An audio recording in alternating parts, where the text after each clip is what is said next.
So I reiterate here, the bill is dead. The story of this great city is about the years before this night. We are free! Hello, welcome to a new episode of Ho Ho Hong Kong. We're sitting here on a beautiful day. You don't know that, but I am here. Mohammed Magdi. I'm sitting with my buddy Vivek Mabubani, still at Funny Vivek, letter M. Oh boy, let's catch up on the drama a little bit. Did anything happen since last week? So actually, right before we started recording, he messaged me back saying, I have made you admin. And I'm like, no, you haven't. Oh my God. Yeah, so I'm just going to double. I haven't checked right now in case he's made the admin just like 2 minutes ago. But fingers crossed, the next episode, I'm Funny Vivek. So until then, how do people find you? So on Facebook, at Funny Vivek with the letter M. Everywhere else, just Funny Vivek is good enough. Nice. And yeah, I am at the other Muhammad on Instagram. I've been posting a lot of goofy stuff, and because my life is kind of empty at the moment.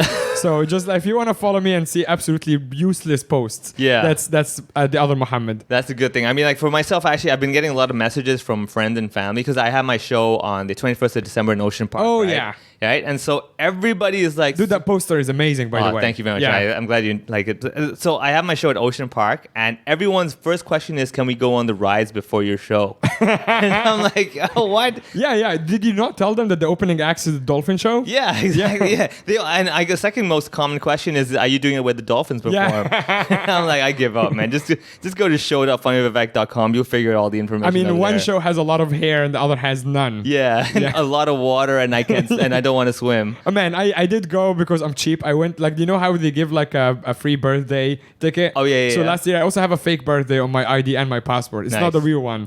So you can't get into bars because you're not 18? You fake your No, birthday. because I come from a corrupt place where you can just do whatever you want. Nice. So I was born on the 3rd of October. And when I was born, my dad figured out that if I register 3rd of October, I'll miss 1 year of school. So he put me 3 days earlier. I'm on 30th of September. That's any official record said 30th of September. So this is you with an extra year of school. Yeah, exactly. This is what you turned out to be. Oh, man. Hey, screw you. Anyway, all right. Enough with the So on education. 30th of September, I went to Ocean Park by myself like an idiot. And that dolphin show was pretty depressing. I would never go back there again. Can imagine. And I would say to your family, don't go, don't support that. Yeah, it's sad. I've been there when I was a young kid, but I haven't been to Ocean Park in a long time. The only time I've been to it was to visit the venue. To go to the room, but that was a bit. Anyway, we'll see. 21st December, who knows? I might have to end up working at a dolphin show if I can't sell tickets. Let's get to our guest today. It's very exciting. This was a special request from me. I've been looking for a while for basically the top psychotherapist in Hong Kong, and a bunch of people recommended the same name. And I have him today here, Tim Hoffman. How are you doing, man? Flattery will get you everywhere. Honestly, you got recommended. Like I asked, like our networks and our fans and stuff to recommend psychotherapists and therapists in Hong Kong, and a couple of names got thrown around, but your name was the most votes. Wow, I pay a lot of people well. Yeah. So much for Google AdWords. Yeah. SEOs. Do you know the guy we had last week, Evan Long? Apparently he's like, He's a search engine optimizer. I was just talking to Tim about search engine optimization before as well, as an example. But so you've apparently optimized your social engine, making sure everybody says good things about you. So congratulations on that. Thank you. You made it to the top podcast on Kane Road. Exactly. All right, let's get into it.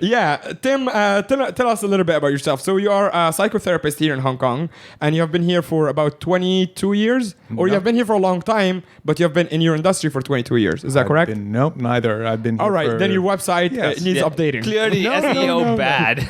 I've been here for 61 years. Oh my God. Right. Born and raised in Hong Kong, and I've been a therapist for 4.5 years. Okay. Huh. Okay. So wait, what is the 22 years on your bio? That was when I was working in the corporate world. Damn. Okay. So you just did a massive career shift at some point when you were, I guess, in your 50s. I would say. That's right. 55. Wow. Okay. So this is a weird place to start, but what made you just do a career shift at this point? Well, I was in a great job. I really enjoyed it for 20 years. And then I found myself on Sundays, my chest would hurt starting around lunchtime. So Monday to Saturday was fine. But Sundays, I just found myself feeling empty. And it didn't go away for month after month. And then finally one night, I'm lying in bed on a Sunday night, and not only does my chest hurt, but my stomach hurts. And I realized that it's not only not going to get better, it's getting worse. And then I thought, I can't live like this for the rest of my life. And then I thought, I don't have to live like this for the rest of my life. And I pulled the ripcord and did what I had always planned to do since I was in my early 20s, which was become a therapist. Wow. So Okay. during that time when you were having chest issues and abdominal issues, did you go visit a therapist to see if they could help you with that? No, actually, I didn't. That's You a good didn't? point. I've seen a therapist for other things over the years, but this one I just thought, look, it's everyone goes through ups and downs in their career. They get bored with things, and I'd had a year or two here and there, months when I wasn't as energized by my job as I had been. But Yeah. this was just this. What was the going job? nowhere. I was a headhunter. I was working for a company called Spencer Stewart, which is one of the top 5 executive search firms in the world, and it was an amazing job. Right. I mean, But it's a corporate job, isn't it? yeah, I mean, it's not a traditional corporate job. There's a lot of freedom. It's, I found myself, flying business class to Abu Dhabi to interview people for jobs in Mecca, to run hotels and being put up in the presidential suite in this hotel. I mean, it was an amazing job, and I loved it. But then at a certain point, I stopped loving it. It stopped being meaningful. Yeah. I mean, that's happened before. Like, for example, this time last year, I was not doing very well health-wise as well. And I didn't have chest issues. I had stomach issues. So, like, I just thought I was eating badly. I was looking at the vegetables, like, bad vegetables, right? Started eating sugar. That didn't help either. So, I think that was the issue, is that you, at some point, you just woke up thinking, like, I'm doing it. It's the same repetitive motion. I mean, I enjoyed it maybe yesterday, but today, somehow, the thrill is not there anymore. But you kind of thought, well, maybe it's just a one-day thing, right? Maybe just today's not my day. Maybe tomorrow will be better. But then tomorrow came, it didn't improve. And over time, how long was that period when you found yourself just basically every day waking up like, okay, let's get through this? 10 months. 10 months. Wow. Almost a year. And then when I made the decision to leave, that pain disappeared. Wow. I actually, when Instantly. you said you had chest pain, I thought maybe you made too many business trips to Beijing, and that's why you're getting the black lungs. And I'm like, hey, did you just stop going to China? Did you try that? No, I don't think it was anything connected to Yeah, you say that. Okay, fine. I will say it. You don't have to confirm. Yeah, I think it's the pollution in the business class of planes. That's Oh, what the yeah, issue is. yeah. Yeah. That terrible legroom I've space. never had that issue. I've never had Right. chest pain taken economy, so I'm just saying. But you're saying that when you were younger, you're already interested in therapy, right? Yes. How did that interest begin? It's the family business. I've got like 7 or 8 relatives who are all therapists. So you were the rebel, as in the family looked at you like you're gonna be a therapist. You're like, no, I will headhunt. And eventually, when you became one, they're like, see. You know, I think that's pretty smart, because when he's headhunting, he's putting people in corporate jobs who will eventually need therapy, so they go to his family. I think that's the game. That's sneaky. That's the My secret is exposed. Exactly. 20 years of working at that. Yeah, it took like 4 minutes to figure him out. Until he started going like, wait a second, I'm doing it to myself. Yeah. I need to Oh help me. no! taste your own poison. All right, so then when you talk about the corporate job and moving into what you're doing right now, the transition, I mean, I'm sure you had to talk to people or even have a lot of introspection in yourself and say, like, is this what I want to do? Where do I want to go? Were you clear where you wanted to be after you got the chest pains and stomach pains, and you're like, I think I want to go pursue this that I've always thought of, or like the family business was a direction you already had in your mind, or were you still exploring, like, what do I want? What is my life all about? Did you have that? I'd always had this as a plan B. Oh, okay. So psychotherapy was always plan B. It's just like until you couldn't headhunt anymore, right? You're like, I can still see people. I can still, I'm still going to talk to them. After that, I'm still going to talk to them, but charge them directly. Since it's the family business kind of, during the years, were you also like the friend who is the therapist for all of your friends or like your colleagues? Not really. I mean, I know a lot of therapists get into the business because of that. Because, They're always the friend or the confidant or whatever. Yeah, that's not been my shtick. But also, okay, this is a very weird question, but you're obviously a white man. Yes. You said you're born here 61 years ago. Is that Yes. correct? So Right. your family came here during what? Like how 60 many years ago, that'd be like 1960s. They were here in 1949. Actually, That's amazing. Went to Shanghai in 47. Came down to Hong Kong after the revolution. Okay, so in what 50. was the white family doing in Shanghai and then here? Textiles? A very boring job. Same deal, dude. Yeah, a lot of Indian There is a families lot as of well. Okay. Yeah. Very cool. Everyone just wanted suits. And apparently we took over. Hey. And where is your family from? Where are you originally from? Connecticut and New Jersey. Nice. Okay, so they really. moved from. Sorry. Not really. Not really. Well, to me, Well, I'm from a third world country. yeah, Anything that says US on it is great. Yeah. Okay. There are some people who think that the U.S. is turning into a third world country. Well, yeah. We're dragging you guys down. So stop taking our people in. Maybe you have a chance. All right. So the main thing I'm always curious about is because you had your own personal transition, basically going from your corporate world to what you're doing right now, and also because of the family business kind of angle. Were your family finally, did they come up to you and go like, finally, Tim, you've understood it? Or were they always supportive of whatever you wanted to do? Well, my family's full of therapists. Of course they're supportive. Yeah, okay. Of course, They're they happy understand. to have you back in the fold, basically. They were fine with whatever I wanted to do. Yeah, Right. Chapter 3 in the manual tells you, Yeah. let them be happy. They'll come back in 20 years. So, okay, when you decided to take it up as a professional, what did you have to study? Like, where'd you go? Right. So I went back to the States and did a 2-year master's degree. Wow, at 50-something years old. 55 years old. That's Yeah. amazing. Is there a lot of people at this like time of their lives that do something like this, like a massive career shift? I'm not sure. I haven't done any studies on that. So I know that when I woke up in the morning that night that I made the decision, I Yeah. told my wife, I can't do this anymore. I want to go to the States and study. And she said, okay, I'm coming with you. Nice. And Wow. I burst into tears. That's so I've got a supportive. Very supportive Yeah. wife. Wow, that is very commendable. She's so supportive, she should be a therapist. Hey, taking your clients from you, like, was he terrible? Come to me.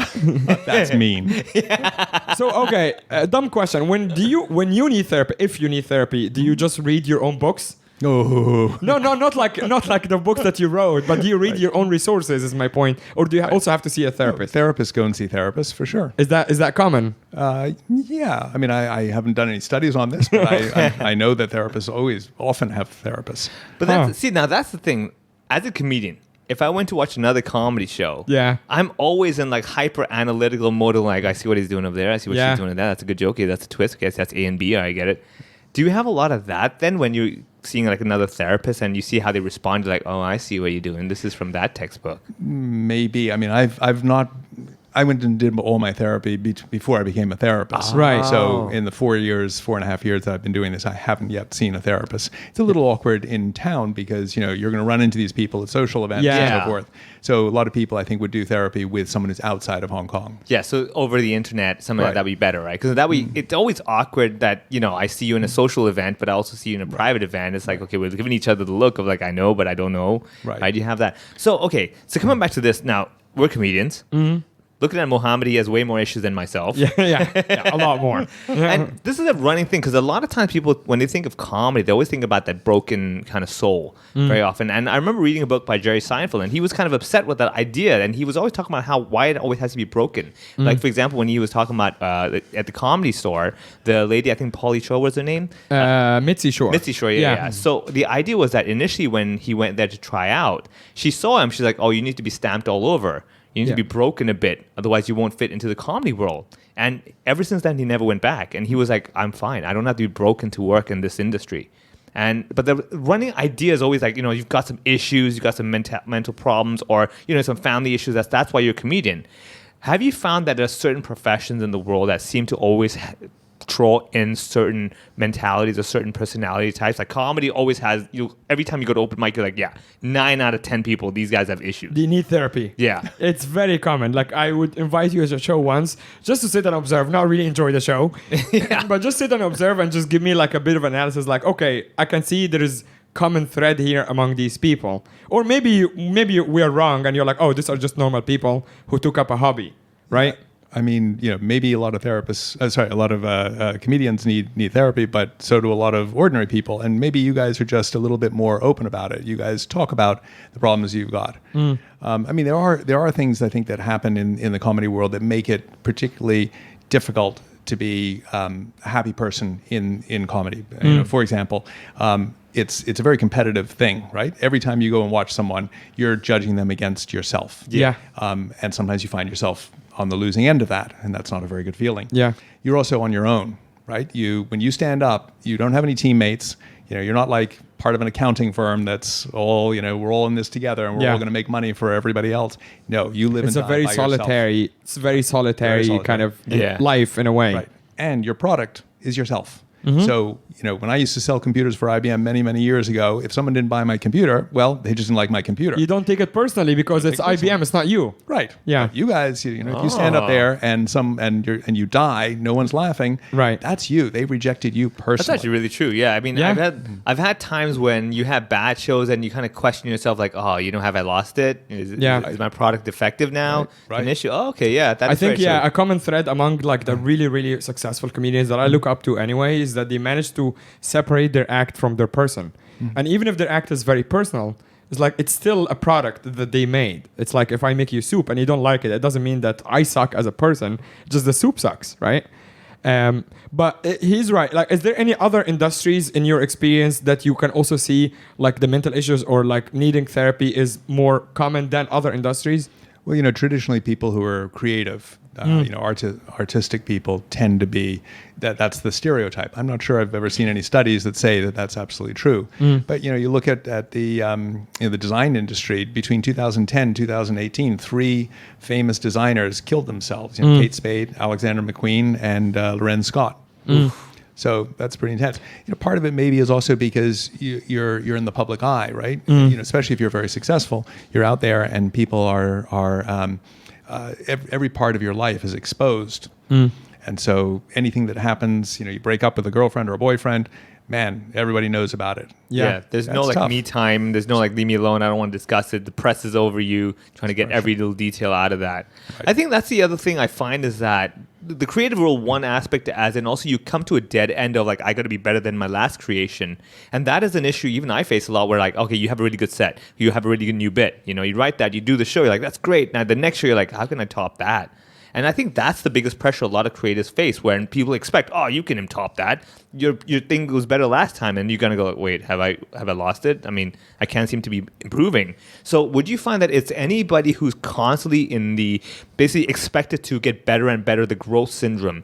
Because what I find is that when I read a lot of books talking about basically burning out and stuff like that, it's usually the people who are trying to impress or give care to other people that are the ones who are most doubtful of themselves or have issues because they're so busy trying to make sure everybody else is okay that they forget to take care of themselves. So even with comedy, it's like you're so busy trying to make sure that the audience is entertained, you forgot to maybe enjoy it on stage, or you forgot after the show like, hey, I got to still go enjoy myself as well. You're just like, oh, it's a bad show, I'm over it, done, I'm dead. They're not going to appreciate me anymore. I'm useless, I'm rubbish. So would you find that that's the issue? Is that creatives, the giving out issue? It could be, but I think I'm always a big fan of the idea of connection between people. Yeah. And that connection is a way to ensure mental health. That the closer you are to people, the happier you're generally going to be. And I think that comedians have an issue with that because of the competitive nature of your business. That you can't really open up. Now you say, okay, comedians are incredibly open. They're talking about their depression and everything like that. But there's openness and there's openness. So, when you're standing up there and you're saying, oh my God, I've been so depressed, it's all past tense, right? It's all, I was so depressed. Things were terrible before. You're not saying right now I'm depressed. I'm feeling like shit. I mean, I guess it makes sense because it's hard. If I start my set or even in the middle of it and I was doing really well and I'm like, I'm feeling like shit right now it's just sad. The audience did not pay tickets to see my therapy on stage. Right. They don't want to see you cry, right? No. Right. So you talk about past tense, what happened in the past. A different level of, a better level of openness is to say, okay, these are the negative feelings that I'm having right now. To say, okay, I'm really depressed. But even that is not completely open. If you then show the person, this is how depressed I am, you're crying in front of someone, that's another level of openness and vulnerability. And the final one, in my opinion, is to actually tell the other person what they're doing to you that's making you feel this way. Yeah, they're not laughing. That's why. That's why I'm crying on stage. That's not a bad idea. So that's you guys are ruining my life. Exactly. Hey, that's a really good excuse. Yeah, exactly. I'm bombing because you're not laughing. Not because my jokes are terrible. Because you're not helping me with it. Oh, okay. But okay, that's a very good point because I do find that a lot of times when people talk about their stories, it is always in past tense, or at least when they're telling me like, oh no, I'm single right now because nobody loves me. I'm thinking thinking like, oh, he's talking about another day. He's not talking about right now. And I don't feel a need to go up and say, oh, really? Hey, you know what? Take a break. Here's a hug. I'm like, no, keep entertaining me. I don't care about your life. And I would say that's the issue as well with comedy, is that the audience are kind of like, you're like gladiators, fighting and kind of getting mauled all over by the lions. Everyone's just watching on the side and just like, guys, like I'm literally getting my face mauled by this lion. You're just still just sitting there going like, come on, defend yourself, keep going. That's your job here. And so that's what you're trying to say, right? A lot of times the comedian on stage is actually vulnerable, being open, but to a situation that is not located right now in this room. It's located outside, and therefore nobody feels the need of like, oh, you know what? Maybe we should do something. Right. Because honestly, as you said, they're not paying money to kind of help you, to be nice to you and make you feel better. In fact, they might have their own issues, and this is why they're coming to a comedy show. Like, not even to say that like people who come to comedy show on average are like more depressed than the general public, but there are actually studies from comedians, like people talk, like comedians who have done it all over the years. They talk about how when they go to certain cities, like Miami, for example, that is a party town. People go out and they have fun all the time. They're like, the comedy audiences there suck because they don't need comedy. They're having fun outside. When you go to New York, it's a sad city in a lot of ways. There is crime, there is blah, blah, blah. There is bad weather and stuff like that. People love comedy there. That's interesting. I'd never thought about that way. Yeah. There are comedians, like if you like someone like Bill Burr, like a lot of comedians like Richard Pryor all over the years, they talk about like in the US, there are cities that are in general happy and have better weather. And people there just don't care for comedy as much as like the cold, sad cities. Oddly enough, I mean, because like when I traveled for the first time doing comedy, I went to Singapore, and I was mind blown at like how crazy they were willing to laugh. I thought all Singaporeans are probably going to sit there like, yeah, but they were like anything that is, let's say, level C in Hong Kong was like level A in Singapore. Oh my goodness, maybe they're deprived of comedy down there. Maybe they're deprived of any entertainment. But that's my point. Are they deprived of comedy, or do they want someone to give them a release of some sort? And comedy can be like the very accessible thing to do that. Yeah, I don't know. I mean, I'm not one of these psychotherapists who thinks like, let's diagnose everything and find the pathology in everybody and why are you doing this and why are you doing that?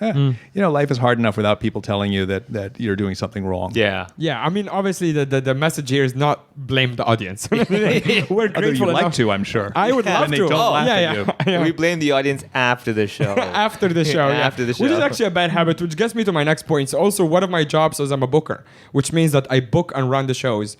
And I do it like you do it sometimes, but I do it on a weekly basis. For the last maybe 6 or 7 years, I've been doing that job beside performing on stage.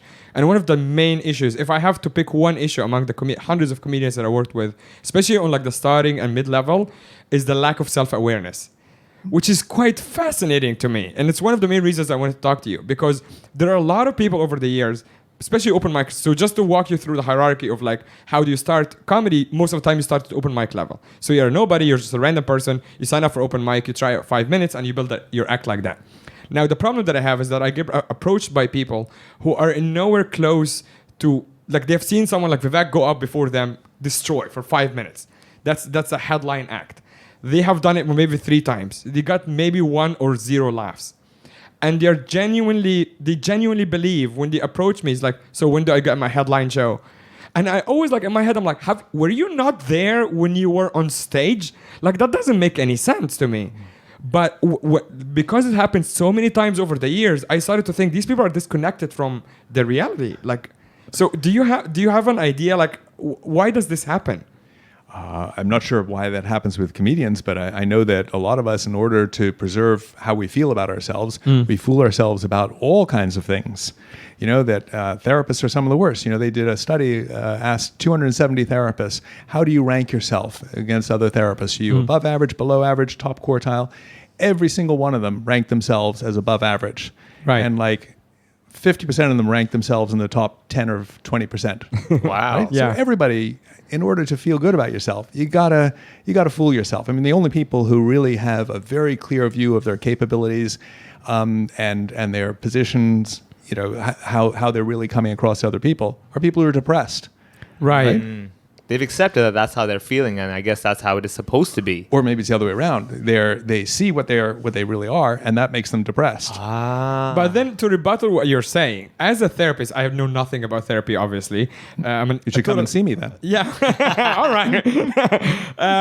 But I know nothing about it. But I imagine in a setting, like if you have a client and you're talking to them or they are talking whatever, sometimes you can fool yourself into thinking that he's feeling better, right? Yes.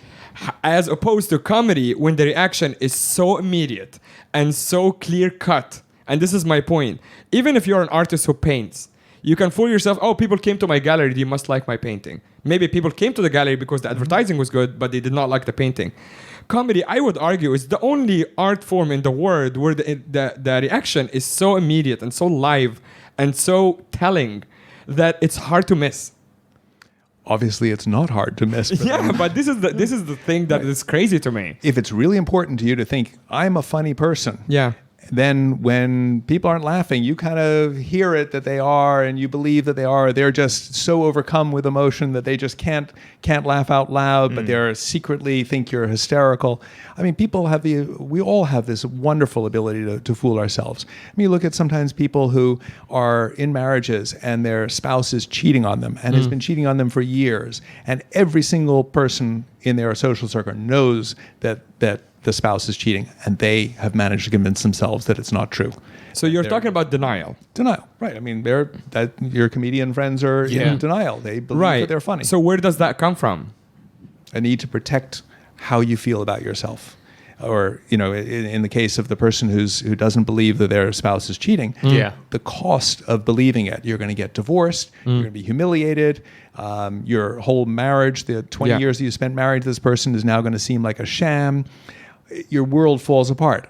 I would rather not think about that. I would go through all kinds of mental gymnastics to avoid having that happen. Okay, that brings me to a really good point, is that I've always wondered, now, at some point, obviously, on paper, being in denial is not good. But if you say it that way, for some people, they're thinking, look, I could go through that hassle with the marriage, confronting my spouse and saying, what are you doing and all that stuff. Or I can kind of say, well, you know what, I'm okay with it. I mean, life is all right. Let me just continue the way it is. I'll just ignore and pretend it never happened and continue on. He does his thing, I do my thing, whatever it is. Would you say at some situation that the denial actually is even better than confronting the situation? Like, for example, I'm assuming for some open micers or whatever, that them being in denial and thinking that they're funny on stage may even be healthier for their livelihood compared to actually confronting it, because maybe they don't have the mental or physical capacity to deal with it. Would you say are there cases like that where you even recommend saying, okay, you know what, if you're fine with keep believing what you believe, basically? Right. I mean, I have clients whose denial is so strong and the alternative is so awful that I can't break through it even if I wanted to, and it's probably not a good idea. You want to break through it, but you just feel like it's almost impossible to get through. I don't necessarily want to break through it because what if it destroys their life? Yeah. Frankly, let's be honest. We're all in denial because we're all going to die, and we're all running around as though what we're doing is really important, right? Yeah. And in 100 years, no one's going to know our names, Yes. and in 500 years, I can guarantee no one knows anything. Okay, now we're getting to the meat of what I want to talk about, because there's a few things here to unpack right now in the last sentence that you said. From the fact that people, sometimes it's good to leave them in denial. Is that what you're saying in just one short statement? For an X number of people, it's good to not even, it's just basically go with, okay, you do your thing, I'm not even going to argue with you. But do you believe that on paper, in theory, should they know that something should be brought up to them? I mean, it's hard to say, you can always think of situations in both sides of that question. So, some situations where you got to say, hey, come on, look, your husband is cheating on you. It's very clear. You got to face this because, he's going to give you an STD and you're going to die or something like that. But there are other situations where it's like, oh, come on, just let this person live their life. It's none of our businesses to go and tell other people, slap them in the face and say, you're dreaming. But this is maybe where my ideas about therapists are wrong, because I can't do that even to my best friend, because I'm still a friend, right? Like there are, I can think I really should tell them right now, but at the end of the day, it's not my place. But you as a therapist, they're coming to you for truth, right? Not necessarily. Why are they coming? They're coming to feel better. not for okay. truth. Okay, but Right. this is very interesting because if them feeling better, what you're saying is that if they're feeling better, if them feeling better means that you are like letting them live in denial, you have done your job. Yes. Huh. Oh, okay. Why not? Interesting. I Fair mean, enough. otherwise I have to tell people, you're going to die. Why are you running around like a crazy person thinking that what you do is important? You're going to die. Just But lie down and- the denial Right. about death and denial about your spouse cheating on you, I think, are very different things. No, but I think Okay. what you're saying is that if you're trying to bring up the truth, then whatever problems you're facing, like, well, you know what? Why should you care? You're going to die in 30 years anyway. So is that what you're saying, right? That if you're going to go all the way hard truth, that Right. I mean, I don't think that there's a clear line of truth and not truth. And, Yeah. But I'm just looking for ways to help people feel better. yeah, fair enough. Okay, I mean, I'll put it this way: is like I was just thinking when you talked about denial. What I've noticed actually as well, that this is a really good marketing idea. Like for example, we have Impossible Burger now, right? People are in denial. I'm not having a burger. Yeah. I'm helping the world, right? I can't believe it's not butter, stuff like that. Yeah, okay, but I'm sorry, I'm still stuck a little bit on this point because the idea of like I would do whatever it takes to make this person feel better. So if I come to you with hypothetically alcoholism, right, and I just like drinking, and I come to you like, hey, I like drinking, I feel like I should stop probably, but I like drinking, and it makes me feel good. Would you just be like, all right, keep drinking then? Well, I would say, okay, what makes you stop? What makes you want to stop? You like it? Okay, that's great. But you're saying that you think you should stop. Why? And then I work with that side of the person to see if we can figure out what's making them want to stop, how they could stop, or at least reduce. Yeah. But then the person with the cheating spouse also came to you because they kind of need help. Otherwise, they won't come to you. Right. They might need help in some other part of their life. I would test things out. I wouldn't say just like, oh, well, I'm not going to say anything about the fact that clearly their spouse is cheating. I would say, I might ask like, how do you feel about this? What's going on in the marriage? I might even say, is there any possibility that he or she is cheating on you? Okay, because like, But if they say, no, this guy is completely 100%, loyal Clean, to me. yeah. Okay. It's not my job to go beat him over the head with a 2x4 and say, no, look, here's some spouse is proof. Like cheating. you're Yeah, wrong. Okay, right, I'm not gonna. because like what you're saying to me, it's interesting because okay, so when we talk about comedy in general, right? A lot of times people take workshops or read a book about comedy. There's always like guidelines. Okay, this is what you should do at this situation. This is what you do over there. But the more you learn this craft, the more you do it, you realize that it's always gray. And at that moment you have to make the split decision of like the book said I should be doing this, but this situation doesn't seem right to do this. Therefore, I'm going to do that, and it worked out. I mean, a really good example is that sometimes the crowd wants you to talk to them, but like for example, your next act is all about crowd work. So you, as the previous act, would be smart to go, okay, I'm not going to talk to the crowd as much as I could feel that they want to talk to me. I'm going to reserve for the next comic who will come up and do a really good job with that. Even though the book is saying, who cares about the next comic? You're just trying to build as many laughs as you can. Would you say even in your line of work that there's a lot of the textbook on paper, this situation, if I read it, I'm like, you should have done that. You're like, if you were there, you would see it's a completely different situation because the textbook doesn't really tell you the tone of the patient. It doesn't tell you the situation they're in. It doesn't tell you the social environment they're coming from. Would you say that there's a lot of that is causing you to decide whether the denial thing or whether you should be... because like what I'm sensing is that your objective, just like us, is to make the audience enjoy themselves. Okay, so we're trying to make the audience leave the room in a happier state or better state than they were when they came in, regardless whether I only talked to them or I did my material. Whatever it takes for that audience tonight. And the only way for me to judge that is not my textbook said, write funny material and do that on stage. I realize that they don't want to hear me talk about material. They want me to just chit chat with them. And so if I did that and they're leaving happy, would you say that would be a good parallel to what you have to do? Like in this situation, as much as on paper, I got to tell this person the truth that your spouse is cheating on you, but she or he is not in the right situation at the moment to confront this reality. And therefore, it's better I keep prolonging the truth or it kind of basically delaying the truth so that they're in a more stable situation. Would you say that is the craft and the art of what you're doing? Yeah, I mean, definitely throw away the textbook. Yeah. Because, psychology textbooks are nonsense. Yeah. As a general rule. Yeah. So, yeah, Are you talking about like pop psychology, or are you talking about in general, like not self-help books? I would imagine they're bullshit. No, actually, some self-help books are really, really good. I mean, I do actually ask my clients to read a lot of stuff because when you read a book, you get hundreds of ideas. Yeah. Right. And if I'm in a session, 55 minutes, I can't give those hundreds of ideas to the person, but they can get them. And maybe there's only one idea in that book that's going to really help them. It would take too long and too much effort.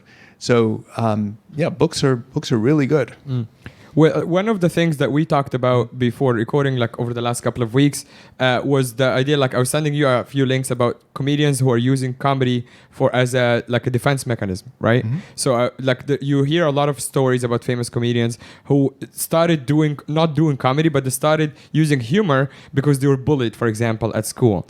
Is that something that you find unique to a certain comedians, for example, or is that something that is common among a lot of people who use maybe sharp tongue or humor to kind of deflect criticism? Is it common? I mean, I'm sure it happens. I haven't worked with enough comedians to say, okay, my goodness, yes, of the 528 comedians I've worked with, 268 used humor. Yeah. But it certainly makes sense. I mean, when you're getting bullied and you've got a quick tongue, you can avoid getting hit. Right. I mean, okay, let me ask you a very basic question. What do you think makes people turn to stand-up comedy? I don't know. You're a stand-up comic. Yeah, I know. Yeah, I should know. I have my own experience. But from your side, why would someone do that? Because to me, it's not just like a risky. It's an objectively dangerous job. Yes. Because when you look even at the stats, like the people who are make it to the top, a lot of them get more depressed over the years. And you people who are still successful today, they're still very open about their depression, right? So someone like Robin Williams is a great example. Until the end of his life, and he died of basically depression overdose and drug overdose and stuff like that. The drugs thing we'll get into in a bit. But it seems to me that if you take the sample of comedians, sample of musicians and actors, it seems like the depression rate is way higher among this category. Jim Carrey is another example, who's still depressed until now. Why do you think that correlation exists? I'm not sure. I mean, I think that one reason why people don't find happiness in success is that when they were unsuccessful or starting out in their career, they thought, once I get up there, and that's it, I'm going to be successful. I'm going to be happy. That's going to do it for me. But then when they get there, they realize that we're all just searching for meaning in life. We're all trying to make sense of, why am I here?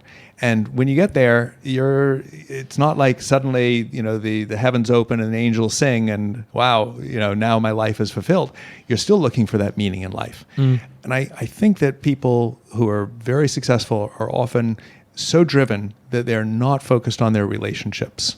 That's just a possibility. I haven't done any studies on that, but it kind of makes sense, because to be successful, you have to be driven. You have to sacrifice a ton of stuff, and you don't have time to build real, deep, meaningful relationships with people. So maybe that's why they get to the top, and they're alone at the top of the mountain. They're alone. And by the way, when you're alone at the top, you're always scared that someone's going to knock you off that mountain. Yeah, because you have so much more to fall down from at the top. I think, okay, so I'm curious, do you find a pattern in, let's say, your patients, especially clients?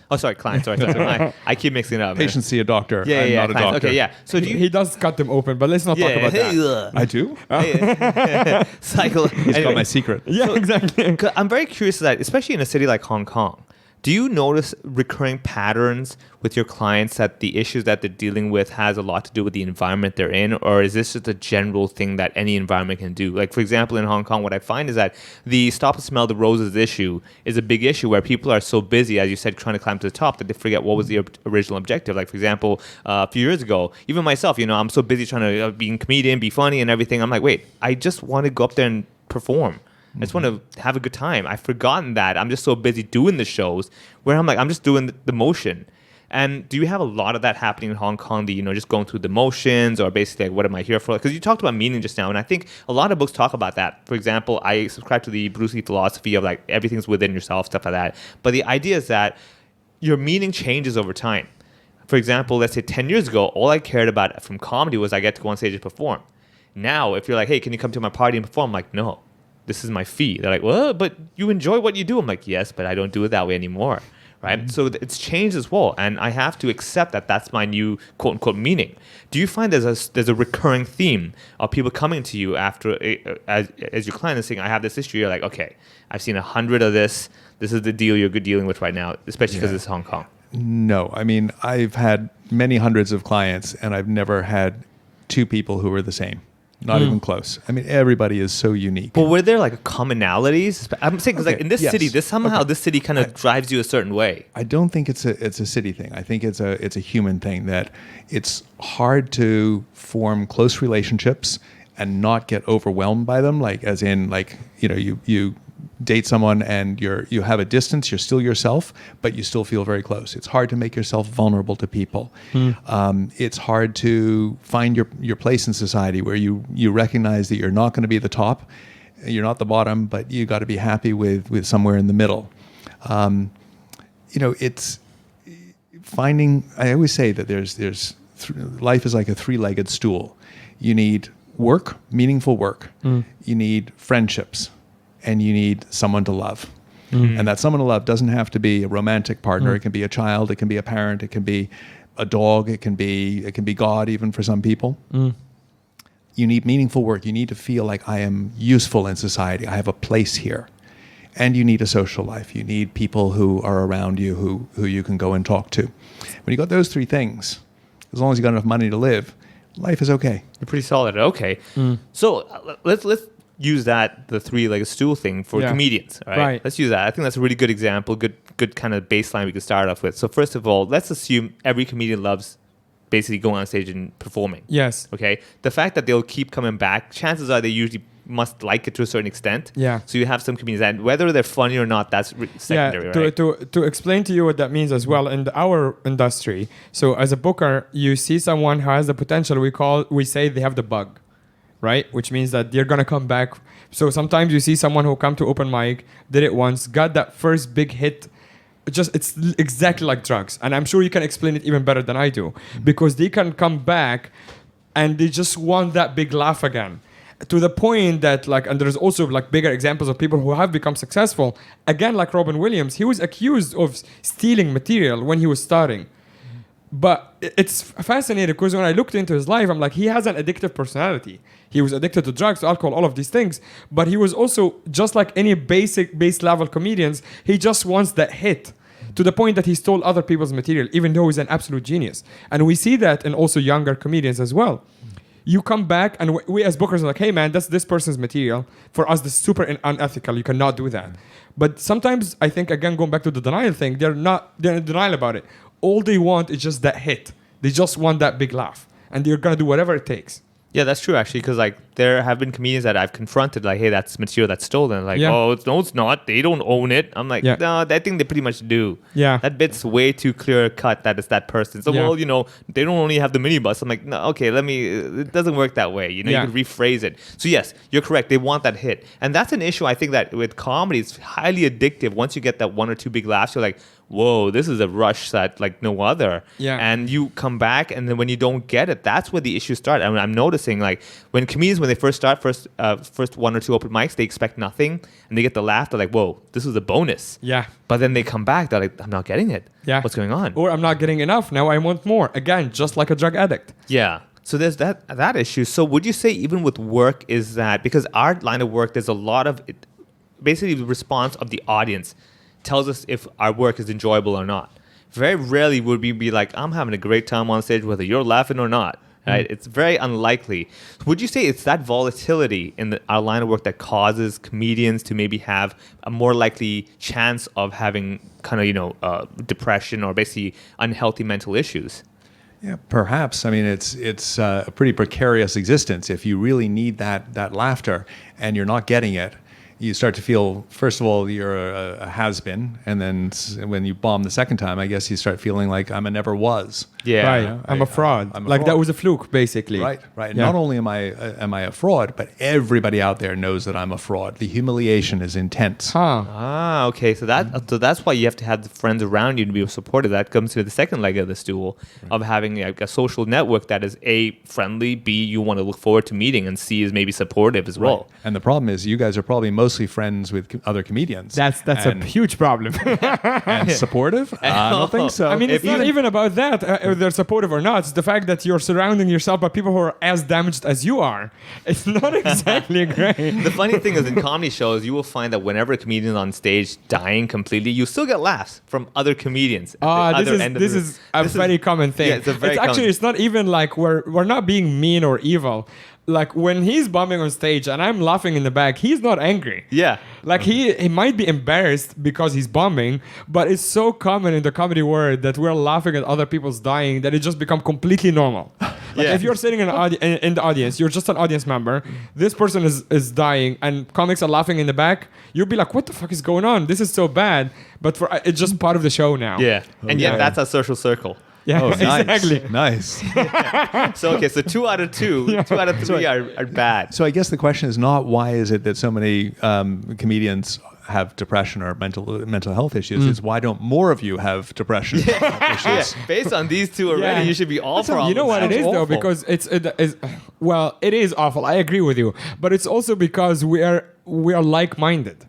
So one of the things a lot of comedians bond over is fucked up humor. It's like stuff that you can't even say on stage. Stuff that can be over the top, like racist or homophobic or whatever it is. We say it to each other to make each other laugh.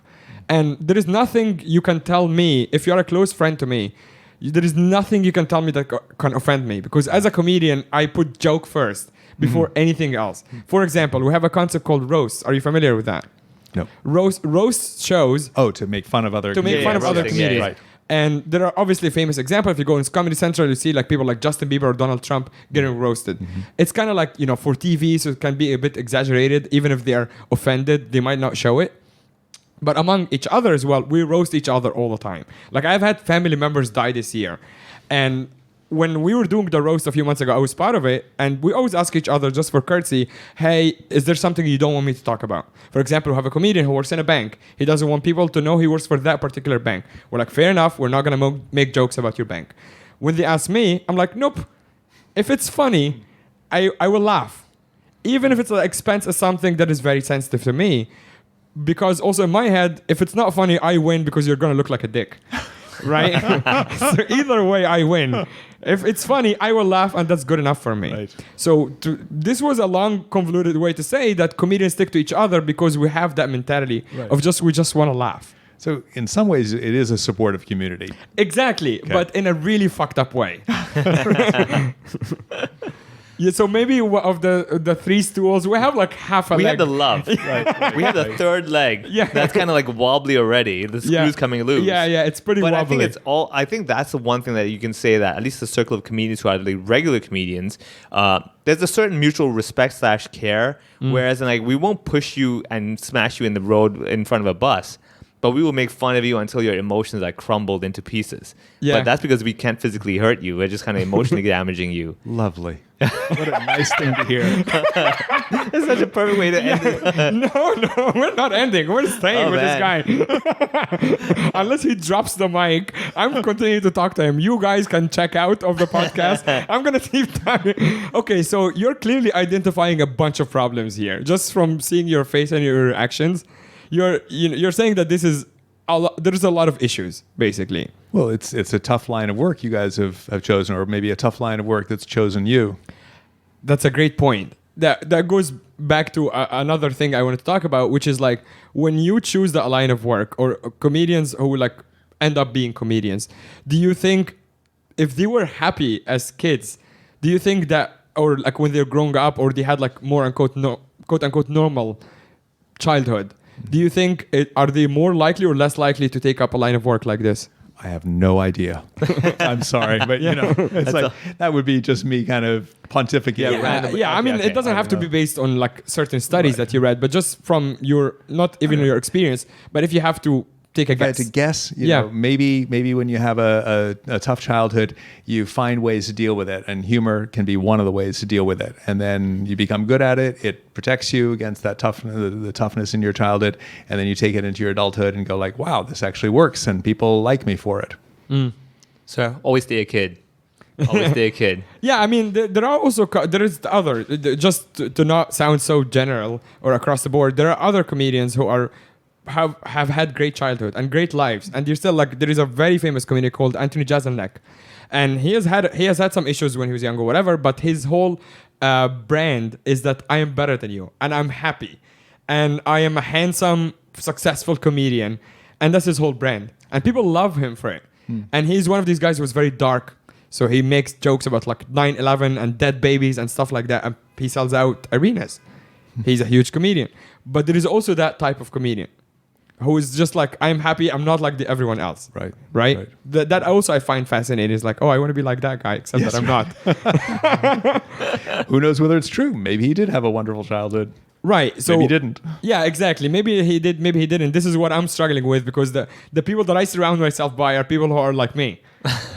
Right? It's time to change, Mo. Yeah, well, what if you have a comedian coming to you saying like, hey, I'm writing jokes, but I'm not connecting with the audience? Because your line of work is similar in a way that you have to connect with the person in front of you. We're just connecting with a lot of people at the same time. What is a basic advice to connect when someone works in a line of work that you have to connect with people? Unlike, for example, a bank teller, you don't have to connect with anyone. You're very transactional, right?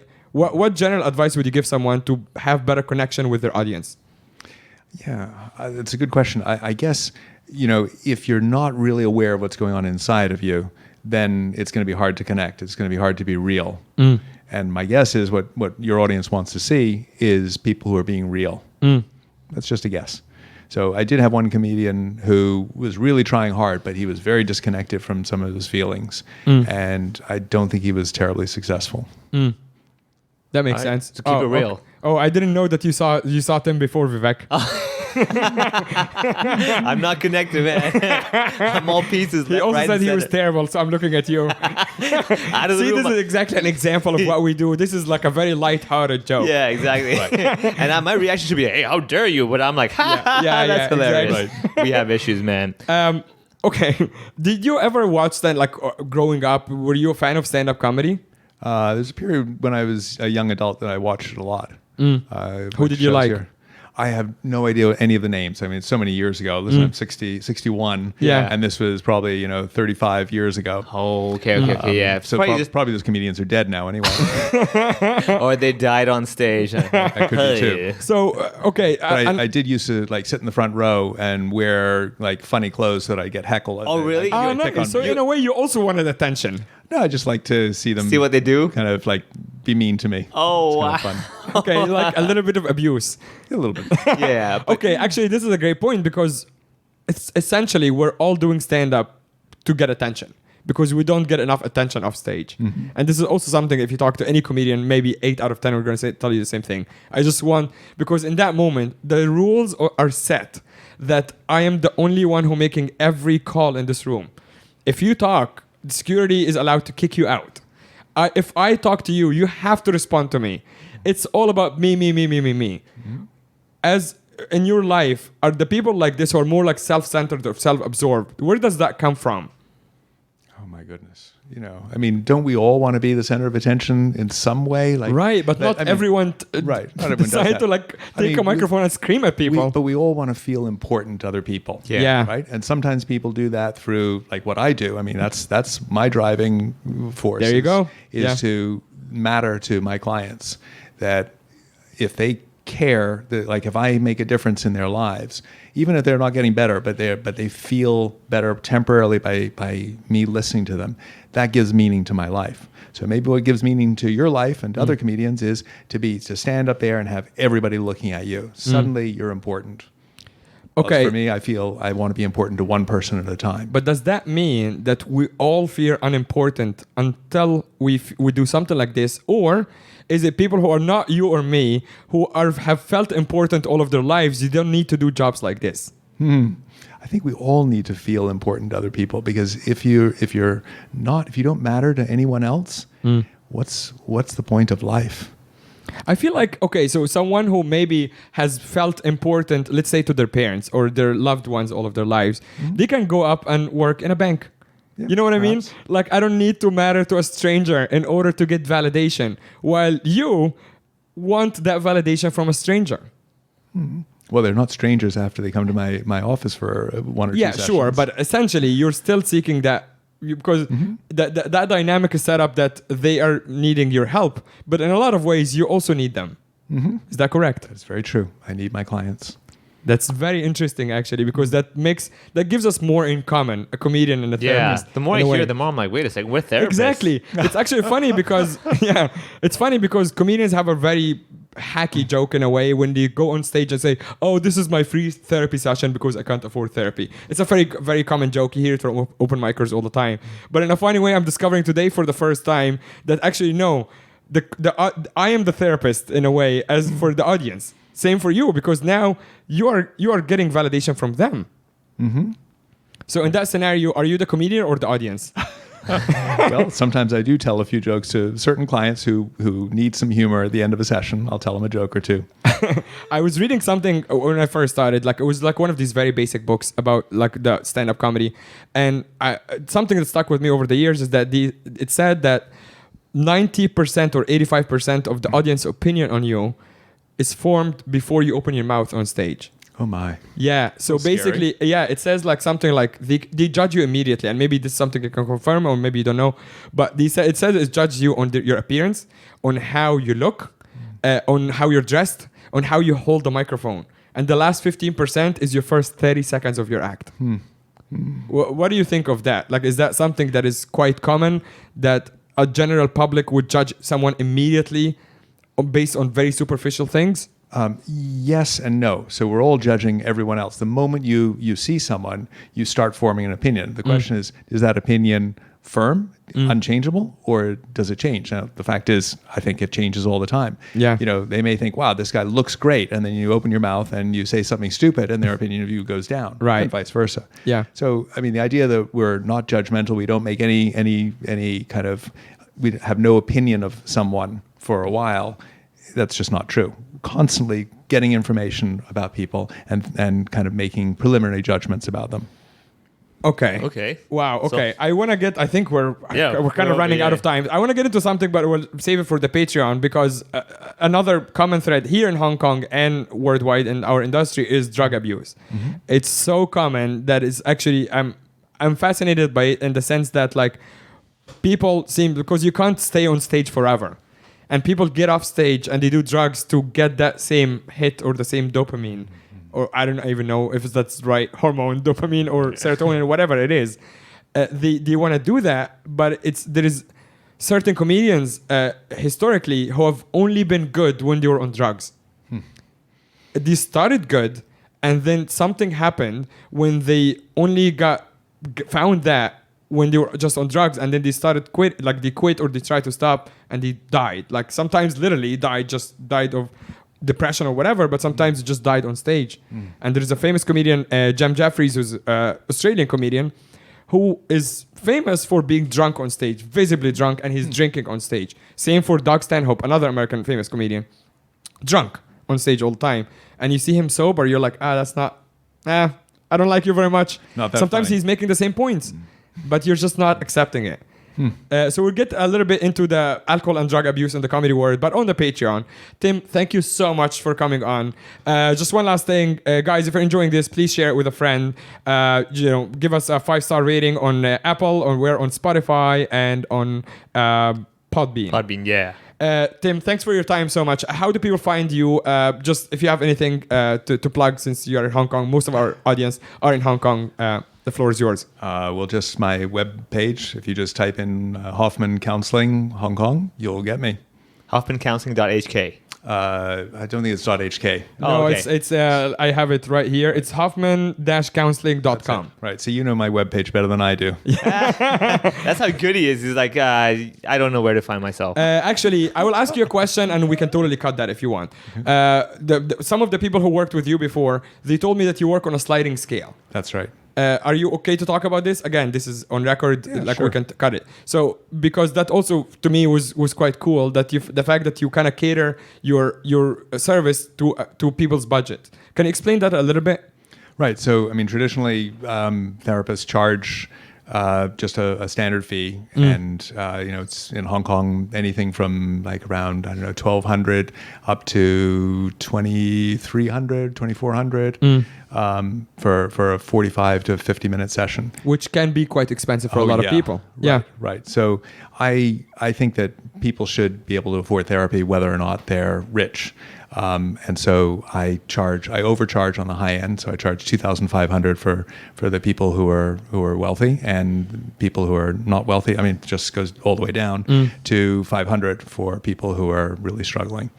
And even like 1 or 2 people who've started and lost their jobs or whatever, I help them out for free or for a small fee.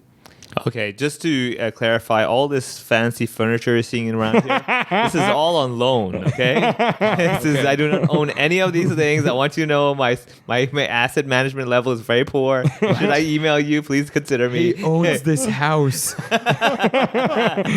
And this is a huge house. Yeah, it's gigantic. Oh, there's 2 more floors upstairs. Right. You saw the helpers coming in, right? And the garden is gorgeous. And the garden is gorgeous. And the Is pool? that a swimming pool? Yeah, exactly. Yeah. I know. He never even invited me to the pool, by the way. I don't even know if I own the swimming pool. I just look at him like, That's how mine? big your property is. Yeah, I can't get to it. Too far. 10 steps. This is actually really nice of you, and I'm glad you're actually okay with to share it on record as well, because that means that if someone does need help, they can get in touch with you and they can figure something out with their budget, and you're willing to help people. Obviously, like the city, that it can be very hectic, very stressful for a lot of people, aside from comedians or whatever. A lot of people here working in like finance or like trading, it's a lot of high stress jobs. People also, this is the most overworked city in the world, according to one study I read, so I'm not sure how true it is, but it's a very overworked city, right? Would you agree? Yeah. Exactly. So because of that, a lot of people might need help, and they might think, just like myself thought before you said that, is that therapy is just expensive. Like even if you make decent amount of money, you can't spend 2,500 like once a week. That's already like a big chunk of your income. So the fact that you make yourself accessible to people so they can get help is very, very nice of you. So thank you so much for doing that. And guys, if you need help, get in touch with Tim or get in touch, seek therapy basically. Thanks, Tim. You're welcome.